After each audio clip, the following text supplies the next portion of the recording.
twabanye n'izo mw'isi n'inshuti idahana mu makuba. Hari ijambo yambwiye indemana ibyiringiro nkakomezwa mu mutima.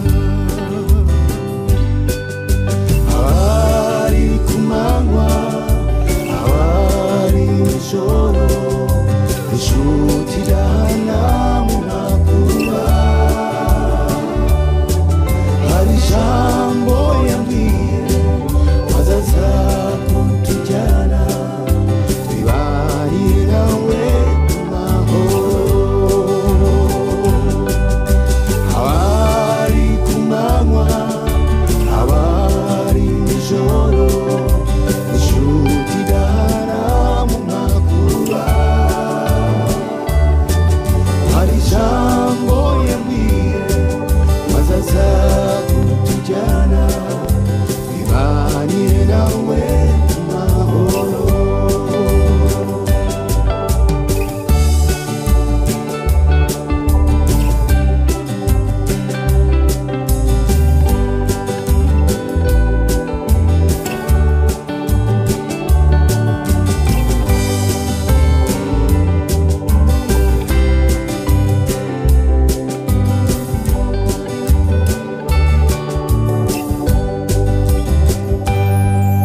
Musozi Gorigota Yesu yarirahiye ati byose birarangiye.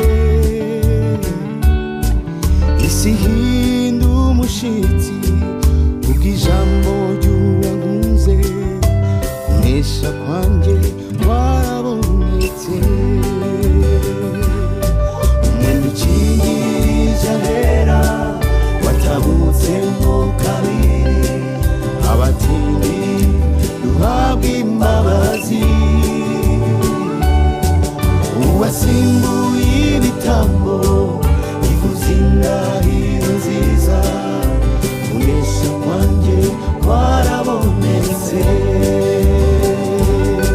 Umwenda ukingirije ahera watabutsemo kabiri abatindi duhabwa imbabazi. Uwasimbuye ibitambo ivuza indahiro nziza kunesha kwanjye kwarabonetse.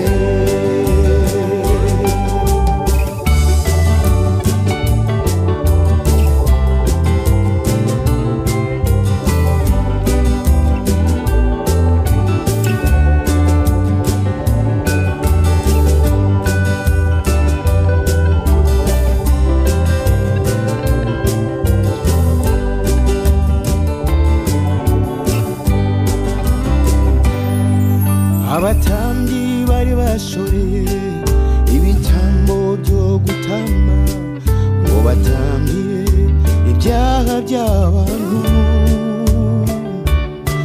Yesu avugana ijwi rirenga ati byose birarangiye kunesha kwanjye kwarabonetse. Umwenda ukingirije ahera watabutsemo kabiri abatindi duhabwa imbabazi. Uwasimbuye ibitambo ivuza indahiro nziza kunesha kwanjye kwarabonetse. Umwenda ukingirije ahera watabutsemo kabiri abatindi duhabwa imbabazi. Uwasimbuye ibitambo ivuza indahiro nziza kunesha kwanjye kwarabonetse. Umwenda ukingirije ahera watabutsemo kabiri abatindi duhabwa imbabazi. Uwasimbuye ibitambo